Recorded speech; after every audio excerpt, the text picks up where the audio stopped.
আসসালামু আলাইকুম প্রিয় দর্শকবৃন্দ, আমন্ত্রণ জানাচ্ছি জনতার সময় সংবাদে। শুরুতেই থাকছে আন্তর্জাতিক সংবাদ শিরোনাম। গাজা হামলায় ট্রাম্প প্রশাসন সরাসরি জড়িত হামাস। গাজায় সর্বশেষ হামলার জন্য যুক্তরাষ্ট্রের প্রেসিডেন্ট ডোনাল্ড ট্রাম্পের প্রশাসনকে সরাসরি দায়ী করেছে ফিলিস্তিনি স্বাধীনতাকামী সংগঠন হামাস। এক বিবৃতিতে গোষ্ঠীটি এই হামলাকে ফিলিস্তিনের নির্মূল যুদ্ধ হিসাবে আখ্যা দিয়েছেন।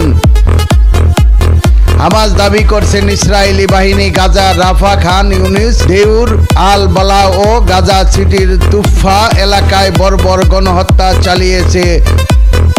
তারা বলছে ইসরায়েলি প্রধানমন্ত্রী বেনিয়ামিন নেতানিয়াহুর সরকার এই হামলা চালিয়ে যেতে পারছে ট্রাম্প প্রশাসনের রাজনৈতিক ও সামরিক সমর্থনের কারণেই। বিবৃতিতে হামাস বলেছে ইসরায়েলি প্রধানমন্ত্রী নেতানিয়াহুর সরকারের হাতে সংগঠিত ভয়াবহ গণহত্যার জন্য মার্কিন প্রেসিডেন্ট ডোনাল্ড ট্রাম্পের প্রশাসন সরাসরি দায়ী। হামাস ইউনিসেফের প্রতি আহ্বান জানিয়েছে যেন তারা ফিলিস্তিনি শিশুদের হত্যাযজ্ঞ বন্ধে জরুরি পদক্ষেপ নেয়। একই সঙ্গে তারা আরব ও ইসলামী দেশগুলো এবং আন্তর্জাতিক সম্প্রদায়ের প্রতি আহ্বান জানিয়েছেন তারা এই নির্মূল অভিযানের বিরুদ্ধে সুস্পষ্ট ও কার্যকর পদক্ষেপ দেখতে চায়।